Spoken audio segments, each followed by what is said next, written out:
Praise the lord. ప్రభునందు ప్రియమైన దేవుని బిడ్డలారా, ప్రభు నామమున మీ అందరికీ మరొకసారి శుభములు తెలియపరుస్తూ ఉన్నాం.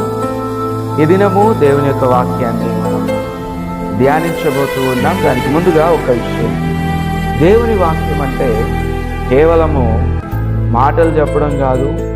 దేవుని వాక్యం అని అంటే ఏదో మూఢనమ్మకాలను మీ మీద రుద్దడం అస్సలు కాదు.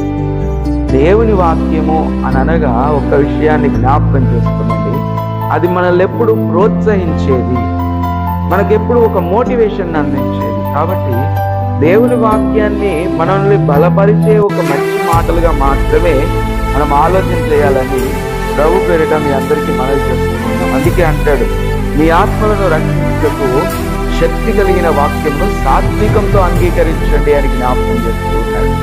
అంతేగాని మూఢనమ్మకాలను పెంచుతుంది, అనవసరమైన విధానాల్లో నడిపిస్తుంది అని ఎప్పుడు దేవుని వాక్యాన్ని చెప్పలేదు. కాబట్టి ఉదయకాల వేళలో ఈ యొక్క హెచ్చరికను మీకు అందిస్తూ మరి ఈ ఉదయకాల వేళలో దేవుని వాక్యాన్ని తెలియపరచాలని ఆశపడుతూ ఉన్నాను. చూడండి, ద్వితీయోపదేశకాండం 28వ అధ్యాయం 14వ వచనంలోని 2వ భాగం.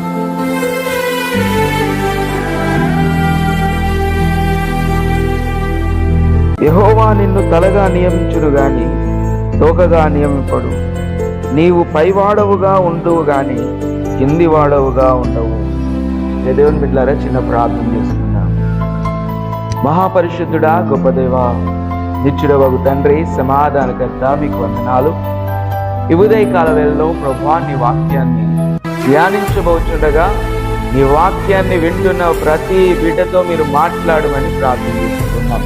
ప్రతి బిడ్డను ధైర్యపరచుమని, బలపరచుమని ప్రార్థన చేస్తున్నాం. ఆత్మస్వరూపుడా, నీ కృప, నీ కనికరం మాయందు మీరే మహిమ, ఘనత, ప్రభావాలు పొందారు. నజరేయుడు మా ప్రభువును రక్షకుడైన యేసు క్రీస్తు శుభనామంలో ఈ ప్రార్థన అడిగి వేడుకొంచున్నాం మా ప్రియ పరలోకపు తండ్రి, ఆమేన్. ప్రభునందు ప్రియమైన దేవుని బిడ్డలారా, దేవుని వాక్యాన్ని మనం జాగ్రత్తగా ఆలోచన చేస్తే ఇక్కడ అంటూ ఉన్నాడు, యెహోవా నిన్ను తలగా నియమించును గాని తోకగా నియమించు. అంటే నిన్ను ఒక ఇంపార్టెంట్ స్థానంలో ఉంచుతాడు కానీ అవసరం లేని స్థానంలో నిన్నెప్పుడు ఉంచాడు అనే విషయాన్ని మనం జ్ఞాపకం చేసుకోవాలి. ఇక్కడ ఇంకా అంటున్నాడు, నీవు పై వాడవుగా ఉండవు కానీ క్రింది వాడవుగా ఉండవు. దేవుని బిడ్డలారా, దేవుని వాక్యము మనల్ని జ్ఞాపకం చేస్తుంది, ప్రోత్సహిస్తుంది. నువ్వు డెవలప్ అవుతావని ఒక మాట దేవుని వాక్యం మనల్ని ప్రోత్సహిస్తుంది. దేవుని బిడ్డలారా, మనం కూడా దీవిస్తాం. ఏమని దీవిస్తాం? మనం కూడా కోరుకుంటాం, దేవుడు నిన్ను దీవించును గాక అని. నువ్వు మంచి ప్లేస్లో ఉండాలి, మంచి అందరూ పొగిడే స్థలంలో ఉండాలని మనం కూడా అంటూ ఉంటాం కదండి. దేవుడు కూడా అంటూ ఉన్నాడు, నువ్వు తలగా ఉంటావు, నువ్వు పైవానిగా ఉంటావు అని దేవుడు జ్ఞాపకం చేస్తూ ఉన్నాడు. అయితే ఒక కండిషన్ పెట్టి ఈ మాటను జ్ఞాపకం చేస్తుంది. ఏంటి ఆ కండిషన్ అనేది మనం అర్థం చేసుకోవాలి ఉదయకాల వేళలో. ఎందుకు అనంటే, మనము డెవలప్ అవ్వాలి అంటే ఖచ్చితంగా ఒక డిసిప్లైన్ అనేది మనకు అవసరం. ఒక జిమ్కి వెళ్ళే వ్యక్తి మంచి శరీర సౌష్ఠవాన్ని పొందుకోవాలి అనంటే డిసిప్లైన్డ్గా తాను ఎక్సర్సైజ్ చేస్తేనే అది వస్తుంది. ఒక సోల్జర్ ఒక యుద్ధంలోకి వెళ్ళాడు అనంటే ఏ విధానంలో యుద్ధం చేయాలో ఆ విధానంలో యుద్ధం చేస్తేనే అతను గెలుస్తాడు. అదేవిధంగా ఒక సంఘం ఏ విధానంలో ముందుకు వెళ్ళాలో ఆలోచన చేస్తేనే ఆ విధానంలో వెళ్ళినప్పుడు మాత్రమే జీవించుకోవాలి. అదేవిధంగా ఒక వ్యక్తి డెవలప్ అవ్వాలి అనంటే ఏ విధానంలో డెవలప్ అవ్వాలో ఆ విధానంలో వెళ్తేనే డెవలప్ అవుతాడు. దేవుని బిడ్డలారా, ఇక్కడ ఒక మాట జ్ఞాపకం చేస్తూ ఉన్నాడు. ఇదే 14వ వచనంలో ఏమంటున్నాడు అనంటే,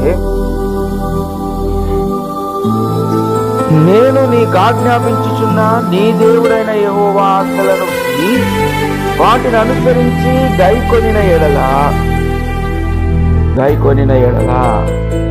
దేవుని ఆజ్ఞలను విని వాటిని గైకొనిన ఎడల అనే మాట అంటున్నాడు.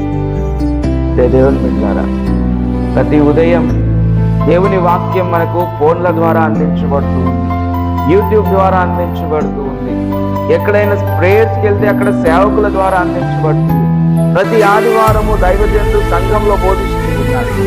ఇవన్నీ కాకపోయినా నీ చేతిలో, నీ ఇంట్లో దేవుని వాక్యం, ఈ దేవుని వాక్యము నీ ఇంట్లో ఉన్నప్పుడు, నీ చేతిలో ఉన్నప్పుడు దేవుని వాక్యం సెలవిస్తుంది ఏంటి అంటే, ఇదిగో నా మాట విని నా మాటను బట్టి నడుచుకొనిన ఎడల నిన్ను తలగా ఉంచుతాను, నిన్ను పైవానిగా ఉంచుతానని దేవుడు జ్ఞాపకం చేస్తూ ఉన్నాడు. శ్రమలు వచ్చినా, ఇబ్బందులు వచ్చినా, వేదన వచ్చినా, ఏదొచ్చినా ప్రతి పరీక్షలో నువ్వు దేవుని వాక్యం ప్రకారం నడుచుకుంటే దేవుడు నిన్ను ఖచ్చితంగా దీవిస్తాడు, ఖచ్చితంగా నీ పక్షాన కార్యం చేస్తాడు, నిన్ను ప్రోత్సహిస్తాడు. దేవుని బిడ్డలారా, ఇది మూఢనమ్మకం కాదు, జ్ఞాపకం చేసుకోనండి. ఒక మనిషి నడవవలసిన మార్గం. దేవుని బిడ్డలారా, ఇది ఇశ్రాయేలీలకు దేవుడు ఇచ్చినటువంటి వాగ్దానంగా మనం గమనించవచ్చు. ఇశ్రాయేలీలకు దేవుడు వాగ్దానంగా ఇచ్చినటువంటి ఆజ్ఞలున్నాయి. ఈ ఆజ్ఞలను వెంబడించిన దావీదు గొర్రెల కాపరి ఇది ఒక గొప్ప రాజుగా జీవించబడ్డాడు. ఇంకా చాలా మంది ఉన్నారు. ఎఫ్రేజు అనేటువంటి వ్యక్తి ఈ ఆజ్ఞలను చూశాడు, ఇశ్రాయేలీలను చూశాడు, ఆ దేవుడిని చూశాడు. ఒక మాట అన్నాడు, అయ్యా ఇశ్రాయేలీల దేవుడా, నీవు నన్ను, నా కుటుంబాన్ని, నాకు ఇచ్చిన సమస్తాన్ని దీవించు అని దేవుడు దీవించాడు. కాబట్టి దేవుని బిడ్డలారా, మనం జ్ఞాపకం చేసుకోండి, అన్యుడైనా ఎఫ్రేజును దేవుడు దీవిస్తే ఇదిగో దేవుని పిల్లలుగా పిలువబడినటువంటి మనల్ని దేవుడు దీవించడా, దేవుడు నడిపించడా?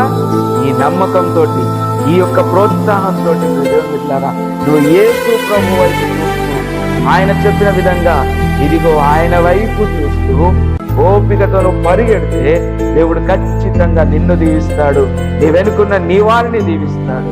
అట్టి కృప దేవుడు మనందరికీ దయచేయుగాక. కళ్ళు వంచి కళ్ళు మూసుకొని ప్రార్థన చేసుకుందాం. ప్రేమ నమ్మకం కలిగిన మా ప్రియ పరలోకపు తండ్రి, మీ అమూల్యమైన శ్రేష్టమైన నామమును బట్టి మీకు వందనములు. ఉదయకాల వేళలో ప్రభువా, ఇదిగో నీ బిడ్డలను జ్ఞాపకం చేసుకున్నకు మీ సహాయం అనుగ్రహించారు. అతను బట్టి మీకు వందనాలు.